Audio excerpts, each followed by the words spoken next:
قرآنی معلومات عامہ۔ قرآن شریف میں حروف مقطعات کتنے مقامات پر آئے ہیں؟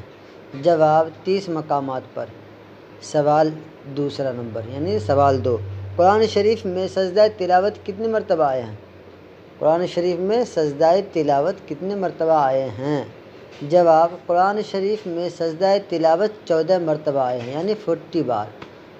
تیسرا سوال، قرآن شریف میں کتنے حروف ہیں؟ کتنے حروف ہیں؟ جواب قرآن شریف میں 3,03,760 حروف ہیں۔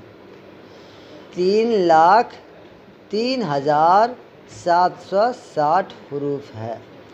سوال 4 یعنی چوتھے نمبر پہ سوال، پورا قرآن شریف کتنے سال میں نازل ہوا؟ جواب 23 سال میں یعنی 20-30 ایئر میں۔